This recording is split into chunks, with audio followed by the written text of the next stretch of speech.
Hey everyone, this is Karen from Blue Rooster Farm, and we're back in the kitchen. I've got some bacon in the oven, getting it cooked for dinner tonight. And I was out in the garden earlier, and our raspberries look like we are going to have a ton this year. There's lots of green ones that are coming on, lots of blooms, and we still have raspberries in our freezer. Also, it is getting close to gooseberry picking time, and we are loaded with gooseberries on our bushes as well. And if you don't know what a gooseberry is, gooseberries are these little green marble looking things that are very tart. And I don't care for them for fresh eating at all, but they are great in jellies. And a lot of people love gooseberry pie. It's okay. I don't think if you did not grow up eating it, I don't think you'd like it. But I think if you grew up eating it, you would love it. I've got a lot of people that I know absolutely love gooseberry pie. But since I am trying to get my freezers ready for this year's produce, I thought I need to pull out a few of last year's bags of raspberries and also the gooseberries, and make something up. And I've been wanting to make this for quite some time, and I just kept putting it off. Just didn't want to get it started. But I'm going to be making gooseberry raspberry jelly. We call it raspberry goose, which is something you might not have ever heard before, because when I looked up raspberry gooseberry jelly, I couldn't find it. I could find some jam, and over in England, I believe they had made something like that. But here, I couldn't find it. This is something my mom used to make. And I think she would put the two together because they were coming ripe at the same time. And the gooseberries had a nice tart flavor, but when you sweetened them up, they had just a very different flavor than I can even describe. And then with a little bit of the raspberry juice, it made it really pretty. Plus, it gave it that raspberry flavor. And so when you mix these two together, it is absolutely fantastic. I know my husband always said gooseberries are just filler. You just use that to help extend what you have. But he has learned to really love this jelly and has a totally different feeling about gooseberry raspberry jelly. It is one of our favorite. So all I'm going to do tonight, since I'm getting dinner made and got some other things to do, is I'm going to put all of these berries in this pot, put a little bit of water on the bottom to keep it from scorching or burning, and I'm going to simmer these frozen vegetables down until the gooseberries pop, and then I will put them in I think I have a tea towel. I've been using a tea towel, and I'll put them in that, hang that, let the juice drop into a bowl, and then tomorrow I will make the jelly with the juice. I will bring you along with the process. One thing about gooseberries is you don't need pectin, and they have a lot of pectin in them. So basically all we're going to be doing is taking gooseberry, raspberry, and sugar and making our jelly. And I guarantee you it is good. So I'm just going to get these in the pan, and I'm looking over here because I've got bacon in the oven, and it looks like it's just about ready to take out. And these were all washed. I didn't take the little tiny stem. There's a real tiny stem on them. I didn't take that off. It's fine. It's going to be strained out when we juice them. Then I have all of my raspberries. I've got purple ones and red ones in here. We're going to have a lot of juice. And if you didn't want to use all of this for jelly after you've juiced it, you can definitely just can the juice. And I'm sure it would make a great drink. So I'm going to put some water at the bottom of this, get it on the stove, and start gently simmering. Again, you don't want to overcook it, but you need to cook it enough so that the gooseberries can pop, so that all the juice can be released. Now I do have a juicer, a steam juicer, but since a lot of people don't have them, I'm going to make it this way so you can see all the process of it. All right, see you soon. The raspberries and gooseberries have been on the stove for just a little bit, and it's starting to warm up. There's still a few frozen chunks of raspberries right there, but we will just break those up, give it a good stir, and just keep watching it to make sure there's no scorching on the bottom. Well, now the berries have been simmering for just a little bit, and it looks like the fruit has broken down. There's a few gooseberries still that need to be popped, so I will just use this potato masher to help them out a little bit. And after we do this, I think we're ready to separate out the juice. I turned the raspberry gooseberry mixture off. I made sure that it was smashed up pretty much so that most of the gooseberries were popped. And I've let it set probably for 30 minutes. It is still, like, I can put my hand down here, but it is hot. And I noticed a little steam coming out still, so it is still hot, which is fine. You can let it cool more. When it's hot, it does seem to go through the cloth a little easier. So I've just got an old tea towel. Actually, what I do is I buy the tea towels at Walmart, and I just pick out a couple that I'm going to only use for my jellies, and I just use those exclusively for it. After I make jelly, it's usually bright red or pink or whatever color the fruit was, and I will soak it and probably use some chlorine bleach in it or some oxy and clean it really well, and then fold it up and put it with my canning equipment. So this is only being used for my jelly processing. You can also use cheesecloth, which is a cloth that's really loosely woven, and you can put several layers together. I'm going to go ahead and stick with the towel because, and it's a thin towel, it's 100% cotton. It seems to do a really good job, and it's strong, and I might need to push a little bit and squeeze a little bit. You don't want to do that too much when you're making jelly because your jelly won't be as clear, but I like to make sure I do get all the juice out. So I have a metal strainer here, and I have a stainless steel bowl that will be able to hold all the liquid. And then I'm just going to put my cloth over basically my strainer, but I want to have my edges outside of the bowl. So it looks like this, okay? So I'm going to pour all my stuff right in the middle there into that strainer. And again, if it's hot, be really careful. This can really burn. So I suggest cooling it down for at least 30 minutes. Give it a quick stir there.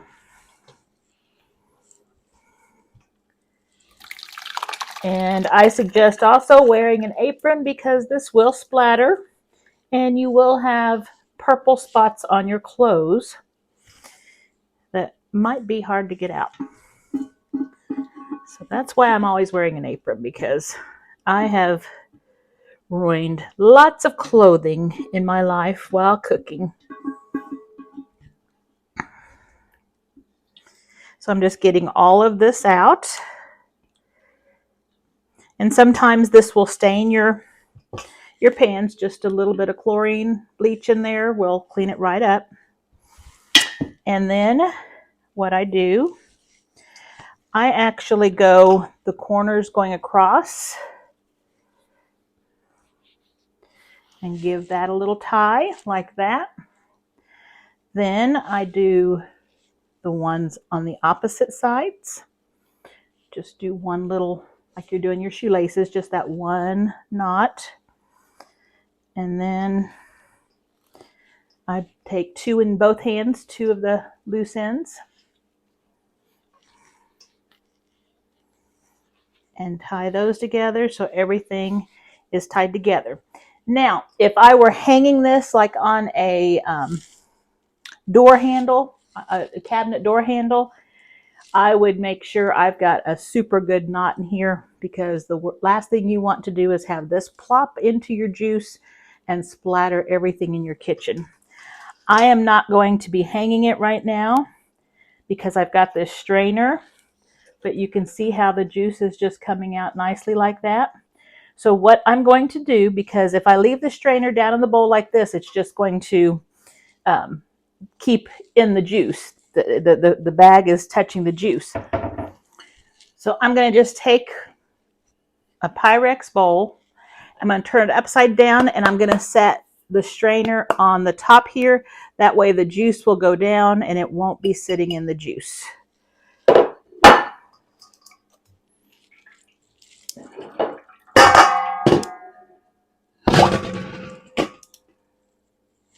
All right. Okay. So I'm going to take the camera off the tripod, and I'll just bring you around to show you how I've got it set up. I'm going to leave this overnight to strain, and that way in the morning it's going to be cool and it will be all strained out, and I'll be ready to make some jelly. So I'll bring the camera down and let you see my setup. All right. So all I've got is that bowl down there turned upside down. You can see the juice rolling down the sides.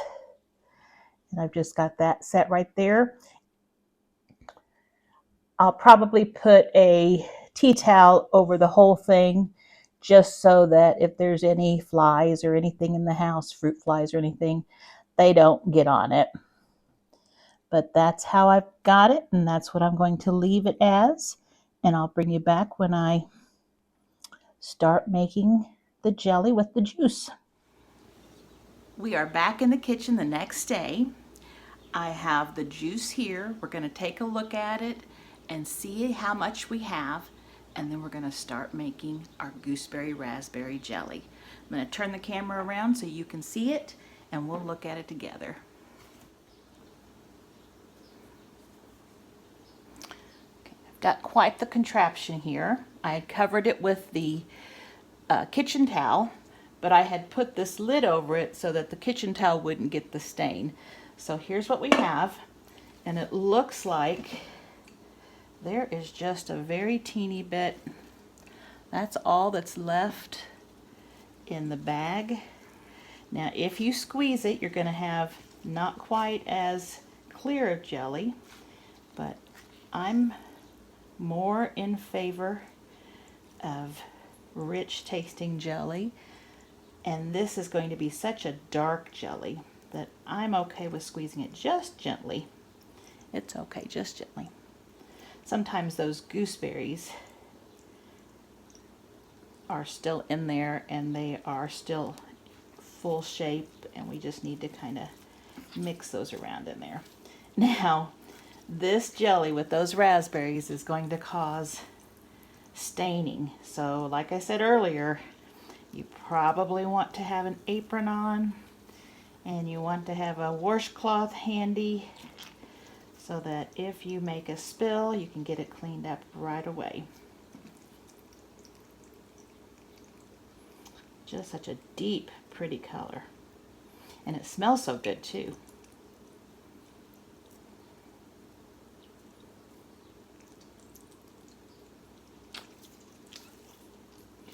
All right.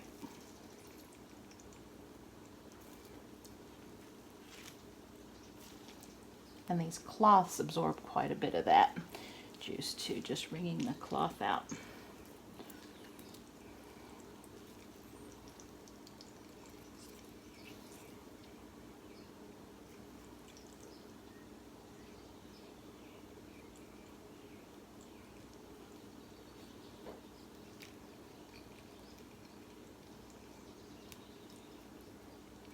Okay, I'm going to turn this lid over, put that in there, and get this out of the way. Take out our strainer and our bowl. Remember, we were using that to stand the jelly or the juice strainer up higher above the jelly line, and I'm just trying to get as much of that juice off as I can. All right, let me get this in the sink. Now to see how much juice we have. Got my measuring cup here. Look at that, isn't that pretty?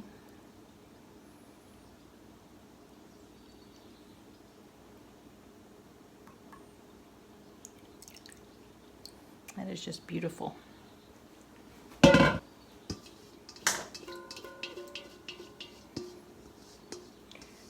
all that in there.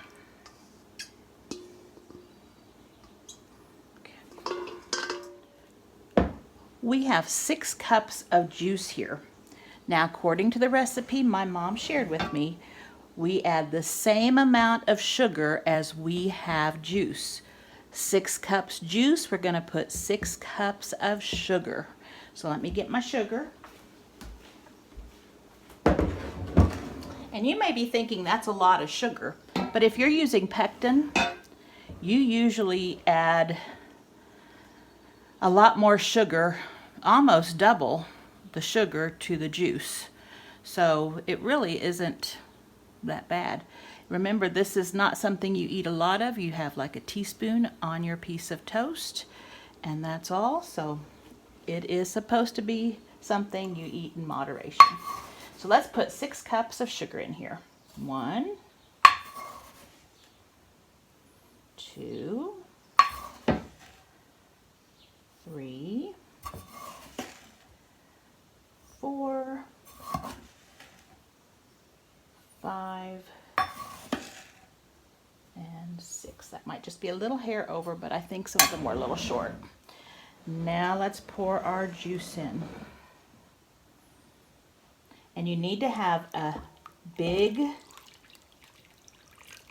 thick-bottomed skillet or pot, because you don't want it to scorch when you're cooking it. My spatula again, because you will be cooking this for just a little bit, not a whole long time.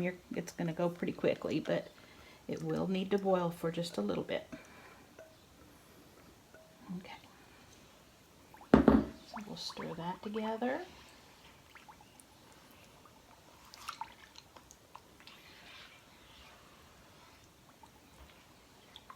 It smells good. I can smell the gooseberries and I can smell the raspberries. Just get that to dissolve. And like I said earlier, gooseberries have a lot of pectin. We are not going to add any pectin to this recipe. In fact, we've got all of our ingredients in it right now.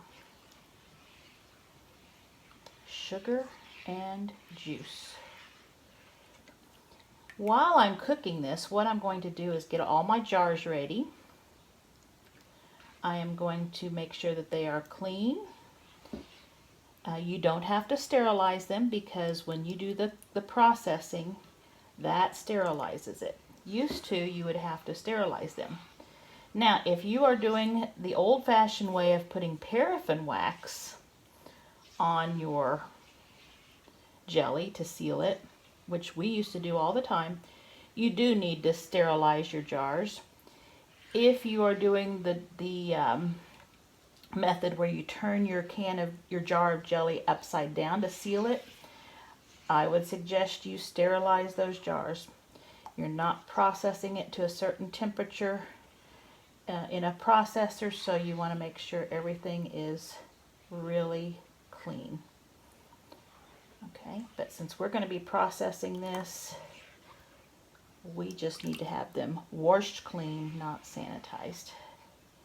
Okay, that looks like it's dissolved. I'm going to bring you over to the stove where I'm going to start cooking it. I'm going to give it a taste. That is good. That is really good. A little tart and a little sweet and very rich. All right. Okay, I've got it set up here. And I will start cooking it, and I'll bring you back when it starts to simmer, and we'll talk about how to know when it's done. Okay, It's just starting to come to a simmer. And as you see, we're getting a little foam on the top, and that is perfectly normal. If you want to keep the foam at bay, we can add about a teaspoon of just plain vegetable oil. Some people add butter. I just use oil, and that will help keep it from getting too foamy. The foam needs to be skinned off at the end, and it'll save some time. So we're just getting that all stirred up. It's just getting ready to boil. And while that's doing that, I've got it on medium heat. I don't want to go too fast and too hot. I've got it on medium heat. But while I'm doing that, I want to show you what we're going to use to can this in today. I'm going to use a steam canner, and I've got my steam canner right here. And a steam canner works the same way as a, let's see if I can put that up for you, as a hot water bath, except instead of being surrounded by water at a certain temperature for so long, it's going to be, the jars are going to be surrounded by steam that's at a certain temperature. You've got your dial here, and you maintain that just the same as you do your water temperature. It's the identical timing and everything. The only thing is, before you can put your jars in here, or before you start timing, this has to register at the correct temperature for your area. And so you just have, let me just take that lid off. You have a little reservoir for water, and then you have a little tray, and you get that water at the same level as that tray. And when you put these jars in, since the jars are going to be hot, we're going to have this water boiling as well. And we'll fill it with the jars, put the lid on it, keep track of the temperature. When it reaches the temperature that we need to be at, we're going to start timing. And I'll tell you how long it takes when we get to that point. But this is so nice. It saves water. I just love it. In fact, I almost want 2 of these right now, because sometimes I've got lots canning, and I've got a couple of pressure canners, so it'd be nice to have a couple of steam canners too. But I'll show you how we put the jars in and all that when it gets that time. But again, we're just getting a few little bubbles, a little simmer there of our jelly. I'll bring you back when we're going to check it.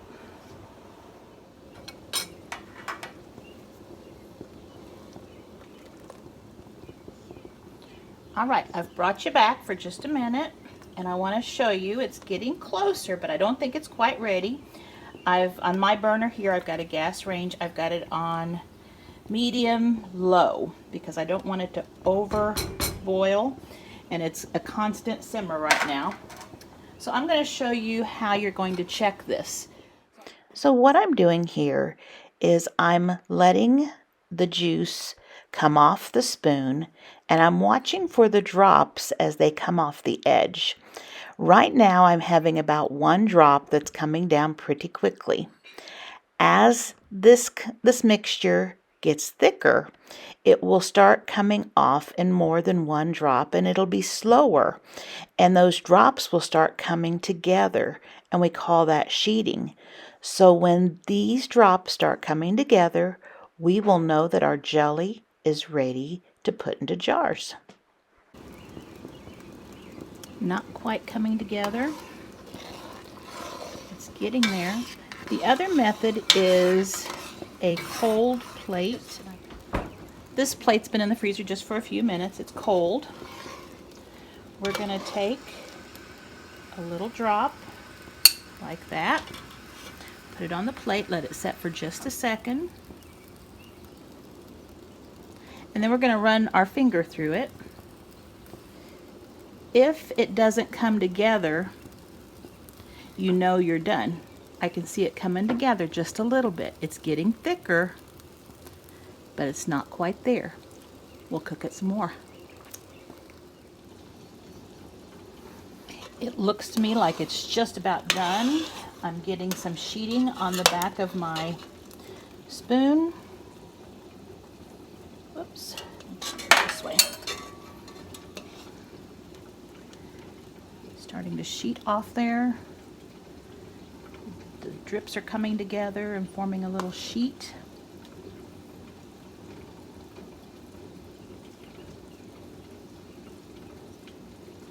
If I put some of this on the plate,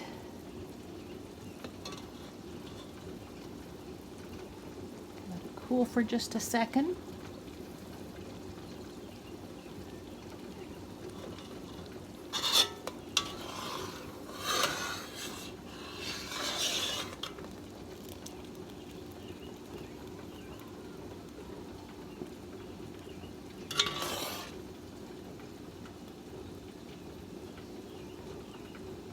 Yeah, that's definitely coming together. Let's see what this looks like.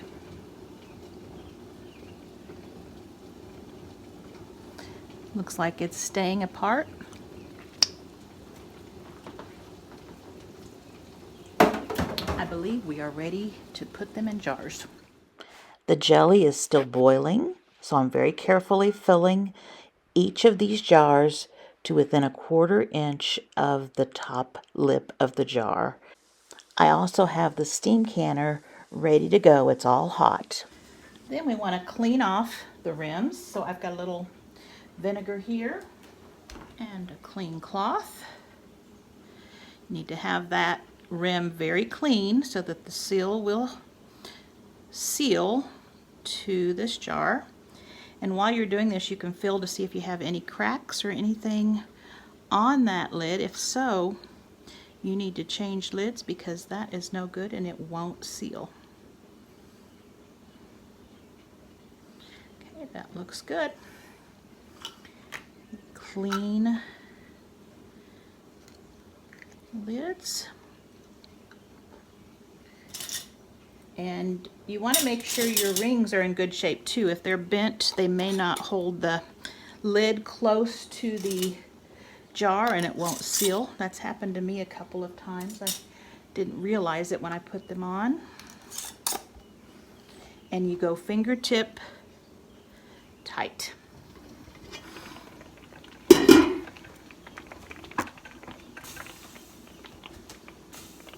So I have a hot water for hot jars. Jelly needs to process for 10 minutes once it comes up to the right temperature. If you're doing a boiling water bath, you're going to want to have it boiling and then start timing. So once your jars are in, wait till it reboils and then start timing for 10 minutes. On this one, I have to get it to a certain temperature for my elevation, and then I'll start timing 10 minutes when that's done. After 10 minutes, I will turn it off. I will let it set just for a few minutes, and then I will slowly remove the lid and take them out, and then let them cool overnight, and then take the bands and clean the jars later. So here's one that's not set yet. It's still hot. Let's see what it tastes like.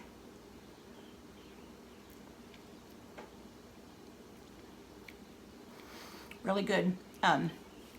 It's really rich and smooth, and then you've got the tart flavor, and then you've got the raspberry flavor. It will taste really good on toast. Well, that's how you make raspberry gooseberry jelly. If you like what you see, please consider subscribing, and I will see you soon. Thanks for watching.